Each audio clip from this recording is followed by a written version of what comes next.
성령에 사로잡아 하셔서 하나님의 말씀만 증거하게 하나님 인도하여 주시고, 하나님의 말씀은 살아있는 생명의 말씀이오니 이 말씀이 떨어지는 곳곳마다 놀라운 역사가 일어날 수 있도록 주님 축복하여 주옵소서.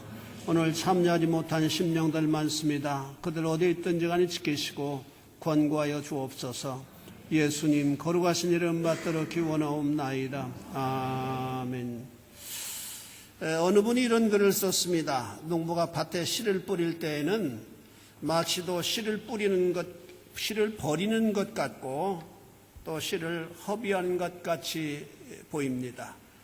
그러나 사실 허비하는 것이 아니에요. 때가 되면 훨씬 더 많은 것으로 돌려받을 수 있기 때문입니다. 우리 자신을 그리스도께 바칠 때에도 우리의 삶을 내어버리는 것 같이 보입니다. 그러나 주님께서는 그분을 위해 우리의 삶을 내어놓을 때만 참된 생명을 얻을 수 있다고 말씀하셨습니다. 예수님은 얻는 것보다 잃는 것으로, 자신을 보존하는 것보다 희생하는 것으로, 우리 자신을 위해 쓰는 시간보다는 남을 위해 쓰는 시간으로, 받는 사랑보다는 주는 사랑으로 우리의 삶을 헤아려 보라고 하십니다. 이것은 삶의 원리입니다. 즉 하나님은 자신의 삶과 자신의 가진 것으로 남들에게 주는 자를 축복하시는 분이시기 때문입니다. 당연히 알고 있는 그 진리를 남들에게 전하십시오. 그러면 하나님은 당신 남에게 줄 수 있도록 더 많은 것을 주실 것입니다. 당신의 시간을 주십시오. 그러면 당신은 줄 수 있는 더 많은 시간을 얻게 될 것입니다. 사랑을 주는데 인색하지 마십시오. 그러면 남에게 줄 수 있는 사랑이 전보다 더 많아질 것입니다. 전도자는 말합니다. 흩어 구자에도 더욱 부하여지게 되는 자가 있나니라고. 그것은 세상에서 본 역설이지만은 진리입니다. 하나님은 그 진리로 역사하시는 분이시기 때문입니다. 이 시간 예수 그리스도는 십자가 고난을 통해 풍성한 열매를 맺었습니다라는 말씀으로 우리 함께 은혜를 받는 시간이 되어질 수 있기를 바랍니다. 열매 위에 십자가의 고난을 견디신 예수입니다. 주님은 성도들의 모델입니다. 2절에 보니까 믿음의 주여 또 온전케 하신 이 예수를 바라보자 라고 말씀하고 있는데, 여기 믿음의 주라고 한 말은 주로 번역한 이 아르케코스라고 한 단어는 아르케와 이끌고 가다를 의미하는 아르코의 합성어로 시작을 선도한다. 이 아르케라고 하는 말은 시작을 의미하는데, 그래서 시작을 선도하다라고 한 뜻입니다. 다시 말해서 신앙의 길을 첫 번째로 만드신 분을 의미한다라고 한 말씀입니다. 예수 그리스도야말로 모든 그리스도인들이 항상 바라봐야 될 영원한 영적 모델이 되신 분이다라고 하는 의미입니다. 우리가 아침에 일어나 새사 거울을 바라보는 것처럼 거울을 바라보는 보듯 항상 바라봐야 될 대상이 바로 예수 그리스도이십니다. 얼마나 자주 그분을 바라보느냐에 따라서 그만큼 우리의 신앙은 예수님을 닮아갈 수 있게 되어진다라고 하는 말씀입니다. 우리는 그분을 통해 영생을 얻었고 그분의 인도하심을 통해 믿음의 길을 성공적으로 걸어갈 수 있기 때문입니다. 뿐만 아니라 주님을 통해 배워야만 됩니다. 우리가 무엇을 배우기 위해서는 학습이 얼마나 중요한지는 설명의 여지가 없어요. 배우기 위한 첫 단계는 흉내라고 합니다. 흉내내는 것. 아마 여러분들도 유명한 그 가수의 아마 CD를 가지고 모방하는 연습을 많이 하고 있으리라고 생각합니다. 모방이야말로 최고의 창조행위다라고 하는 말이 있습니다. 글을 쓰는 사람도 중요한 것이 모방이라고 그래요. 아름다운 문장을 선택해서 계속 연습함으로 말미암아 어느 순간 그것을 자기 것으로 만들 수 있다고 합니다. 역시 신앙도 주님을 통해 항상 배워야만 합니다. 이런 환경에서 주님은 어떻게 행동하셨을까? 성령 어떻게 말씀하고 있는가? 이런 부분을 항상 습득하고 따라하려고 노력할 때 그것이 나의 것이 되어질 수가 있다라고 하는 말씀입니다. 주님께서 무엇을 주안점을 여기고 살아가셨는가? 이 부분을 집중적으로 학습하고 실행할 수 있어야만 합니다. 그럴 때 풍성한 열매를 얻을 수 있다고 교훈하고 있습니다. 뿐만 아니라 두 번째로 십자가 고난을 통해 열매 맺으신 주님이십니다. 열매의 보편성을 우리가 배우게 되는 거로 백포도주를 만들고 그 포도주들을 온 세계에 소출한다고 하는 그런 얘기를 들었습니다. 지난번 통계에서 보니까 이태리가 포도 생산량이 약 800만 톤이 좀 넘는 것으로 세계의 제일 많은 포도주 생산 국가라고 하는 그런 통계를 제가 보았습니다. 그런데 이 소담스러운 포도가 되는 것은 하루아침에 갑자기 된 것이 아니에요. 농부의 수고와 땀을 필요로 하고 무더운 여름철에 뜨거운 태양볕을 감내함으로 말미암아 열매 맺는 것이 바로 포도의 특성입니다. 이런 것은 하나님의 창조의 섭리와도 마찬가지입니다. 여러분이 하는 공부도 실력을 향상시키기 위해서는 엄청난 수고를 감내할 때 열매로 비로소 맺어지게 되어진다라고 하는 말씀입니다. 천재에 대해서 연구하는 데니얼 코일의 탤런트 코드에 의하면은 천재에는 내가 보통 사람의 뇌보다 그 미엘린이라고 하는 신경세포가 훨씬 더 두껍게 형성되어 있다고 합니다. 그런데 그 미엘린은 엄청난 집중력을 통한 연습으로 말미암아 생성되어진다고 합니다. 그것이 한 50세까지 생성된다고 하는데 그런 집중력은 편하고 좋은 환경에서는 얻기 어렵다고 합니다. 힘들고 어려운 환경에서 꿈에 대한 강한 열망을 가지고 그것을 목표로 할 때 이 미엘린이 생성된다고 그 저자는 가르치고 있습니다. 주님께서 이루신 엄청난 열매는 편하고 안전한 길에서 이루신 것이 아니에요. 배신과 버림받은 왕따나 비난, 불신 등등의 상황을 이기고 이루신 것임을 우리는 눈여겨볼 수 있어야만 합니다. 뿐만 아니라 주님은 극한 고난을 견디셨습니다. 우리 주님은 극심한 고난을 당하셔야만 되었는데 마귀가 유혹한 내가 내게 절하면은 천하 만국을 주겠다고 했던 것처럼 그에게 절하고 세상에서 영광받고 인기 있고 칭송받는 삶을 우리 주님은 얼마나 선택하실 수가 있으셨습니다. 그러나 그것은 하나님의 뜻이 아니라고 하는 사실을 알았기에 그 엄청난 유혹을 한마디로 잘라 거절하셨습니다.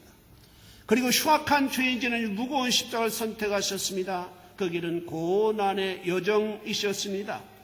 우리는 신앙생활하면서 작은 일에 넘어지는 경우가 있습니다. 우리 주님은 죄인들로부터 침뱉음을 당하셨고 뺨을 맞으셨고 채찍을 수없이 맞으셔야만 되었습니다. 여러분, 우리는 작은 일에 얼마나 자존심을 상하는 일들이 많이 있습니까? 그러나 우리 주님이 당하신 그 자존심 상하는 일은 상상할 수 없는 것이었다라고 하는 사실입니다. 우리는 연약한 존재이기 때문에 자존심 상한 일을 우리가 스스로 만들 수 있고 또 당할 수도 있습니다. 그러나 우리 주님은 본체에서 하나님이십니다. 절대로 인간들로부터 무시함을 당할 수 없는 대상이셨습니다. 그럼에도 불구하고 우리를 위하여 때로는 침뱉음을 당하셔야만 되었고 또 채찍을 수없이 맞으셔야만 되었고 또는 업신여김을 수없이 당하시기도 하셨습니다. 무엇보다도 참을 수 없는 것은 당신의 피조물인 인생들로부터 벌거벗김을 당하시고 가장 흉악한 범죄자가 되어 십자가 높이 달리셔야 되는 고통이었습니다. 우리는 작은 일을 만날 때 할 수 있는 한 모든 변명으로 자신의 억울함을 풀어내려고 하는 경우가 많습니다. 그러나 주님 바다 같은 억울함을 침묵으로 사귀셨습니다. 아름다운 소망이 있으셨기 때문입니다. 소망을 향한 아름다운 꿈을 지니고 있으셨기 때문입니다. 이에 대해서 성경이 이렇게 말씀합니다. 2절에 보니까 그는 앞에 있는 즐거움을 위하여 십자가를 참으사 부끄러움을 개의치 아니하시더니 하나님 보좌 우편에 앉으셨느니라. 그는 앞에 있는 즐거움을 위하여 십자가를 참으사 부끄러움을 개의치 아니하시더니 하나님 보좌 우편에 앉으셨느니라. 주님도 앞에 있는 그 소망을 굳게 붙잡음으로 말미암아 부끄러움을 개의치 아니하시는 삶의 여정을 걸어가셨다라고 가르칩니다. 여기서 참으시다라고 하는 단어의 의미는 끝까지 참으심을 의미합니다. 도중에 참는 것을 그만두셨다면은 아마도 우리 주님은 십자가를 짊어지지 못하셨을 것입니다. 끝까지 자신의 의지를 굽히지 않으셨습니다. 신앙이란 무엇입니까? 자신의 믿게 된 진리를 어떤 경우에도 양보하거나 포기하지 않는 자세를 의미합니다. 신앙생활하는 것이 어렵습니까? 그것은 당연합니다. 그럼에도 불구하고 우리는 그 길을 걸어가야만 합니다. 그 길만이 진리의 길이고 생명의 길이기 때문입니다. 믿으시기를 축원합니다. 고난을 통과할 때 비로소 열매를 맺게 됨을 말씀합니다. 주님에게 있어서 소망은 하나님 우편에 앉으시는 것이었다고 말씀합니다. 보좌 우편 우리를 위해 잠시 내려놓으셨던 자리입니다. 그렇다면 하나님 보좌 우편에 앉으신다는 것은 회복하심을 의미합니다. 즉 성자 하나님으로의 회복을 의미하고 귀의를 의미합니다. 주님은 고난을 통해 온전히 되셨습니다. 주님께서 하나님의 아들로 이 땅에 오셔서 고난을 당하셨다면 우리 같은 인생들이야말로 어찌 고난을 마다할 수 있겠습니까? 우리는 기억해야만 합니다. 고난을 통해서만 하나님 기뻐하신 열매를 맺을 수 있다는 사실을 말입니다. 생각해 보시오. 뜨거운 태양빛 싫다고 그늘만을 선택하고 서늘하게 지낸다면 어찌 달고 맛있는 과일이 맺게 되어질 수 있겠습니까? 포도도 그 해에 태양이 어떠하느냐에 따라서 퀄리티가 달라진다고 합니다. 그래서 몇 년산 꼭 이렇게 포도주를 생산할 때 기록하는 것은 그해 태양빛이 어떻게 되었다, 일조량이 어떻다, 그것과 상관관계가 있는 표시라고 합니다. 그래서 일조량이 좋은 해에 생산된 포도주는 훨씬 더 퀄리티가 좋고 가격도 비싸다고 합니다. 얼마나 견디느냐, 뜨거움을 얼마나 견디느냐에 따라서 아주 단맛의 포도가 맺어질 수가 있다라고는 가르침일 수 있습니다. 신앙생활도 마찬가지입니다. 편안함을 도모하는 상황에서 아름다운 열매를 맺을 수 없게 됩니다. 수고와 헌신을 통해서 믿음은 강해지고 성장할 수 있기 때문입니다. 세 번째로 십자가 고난에 대응하신 예수님의 방법은 뭡니까? 끝까지 주님은 인내하라고 하는 사실을 우리들에게 몸으로 보여주시고 계십니다. 3절에 보니까 너희가 피곤하여 낙심치 기하여 죄인들이 이같이 자기에게 거역한 일을 참으신 자를 생각하라. 우리가 어떤 고난을 당할 때 의미가 없는 것을 얘기하게 되면 참기가 어렵게 되고 낙심하게 됩니다. 그러나 고난이 의미가 있게 될 때는 어떤 경우에서도 포기하거나 낙심하지 않게 됩니다. 여러분들도 마찬가지일 겁니다. 내가 하는 학업이나 비즈니스에 성공한다는 확신을 가질 때 그로 인한 고난이 온다면 결코 힘들다고 포기하지 않게 될 겁니다. 주님께서는 당신이 당하시는 고난이 굉장했지만은 고난을 통하여 얻게 될 분명한 영광, 바로 보좌 우편, 그것을 바라보았기 때문에 그 엄청난 고난을 견딜 수가 있으셨습니다. 승리하신 주님 우리의 권고하십니다. 히브리서 10장 38절에 보니까 오직 나의 의는 믿음으로 말미암아 살리라. 또한 뒤로 물러가면 내 마음이 저를 기뻐하지 아니하리라. 우리 한번 다 같이 따라서 했습니다. 또한 뒤로 물러가면 내 마음이 저를 기뻐하지 아니하리라. 여러분 명심하시고 신앙생활 하실 수 있기를 바랍니다. 뒤로 물러가면, 후퇴하면, 그만두면 내 마음이 저를 기뻐하지 않는다. 우리의 신앙생활을 끝까지 인내하라고 주님은 가르칩니다. 언만하래 우리는 때때로 낙심하지 말아야만 됩니다. 히브리서 10장 33절 이하에 보니까 혹 비방과 환난으로서 사람에게 구경거리가 되고 혹 이런 형편에 있는 자들로 사귀는 자 되었으니 너희가 갇힌 자를 동정하고 너희 산업을 빼앗기는 것도 기쁘게 당하는 것은 더 낫고 영구한 산업이 있는 줄 알미니라. 그러므로 너희 담대함을 버리지 말라. 이것이 큰 상을 얻느니라. 우리는 풍성한 열매를 위해 부름받은 자녀들입니다. 그렇다면 우리가 신앙생활의 어간에 만나는 고난이나 고통을 견딜 수 있어야만 합니다. 우리 주님도 보좌 우편에 앉으시게 되기까지 상상할 수 없는 고난을 견디셔야만 되었다. 극복하셔야만 되었다고 성경은 가르치고 있습니다. 우리는 나의 정체성, 난 하나님의 부르심을 입은 존재라고 하는 사실을 깨닫고 신앙생활의 어간에 당하는 모든 괴로움을 믿음으로 견딜 수 있는 여러분들의 신앙이 되어질 수 있기를 바랍니다. 뿐만 징계는 열매를 맺는 도구라고 말씀합니다. 본문 11절에 보니까 무릇 징계가 당시엔 즐거워 보이나 후에 그로 말미암아 연달한 자에게는 의의 평강한 열매를 맺는다라고 말씀합니다. 8절에도 보니까 징계는 다 받는 것이거늘 너희에게 징계가 없으면 사생자요 참 아들이 아니다 라고 성경은 선언합니다. 우리 주님은 당신 스스로 고난을 선택하셨습니다. 그러나 우리는 연약한 존재이기 때문에 우리가 잘못해서 죄에 빠지고 구부러지는 것을 선택하는 경우가 많습니다. 우리가 잘못해서 어려움을 당하는 경우가 많습니다. 요즘에도 무슨 저축은행 사건 이런 모든 것들도 가만히 제가 내용을 보니까 좀 더 이윤을 많이 얻으려고 이자를 그런 은행들은 더 많이 준다고 합니다. 더 많은 이윤을 얻기 위해서 어떤 의미에서 인간의 탐욕 때문에 그런 어려움을 당하는 것이 아니겠는가 그런 생각도 해봅니다.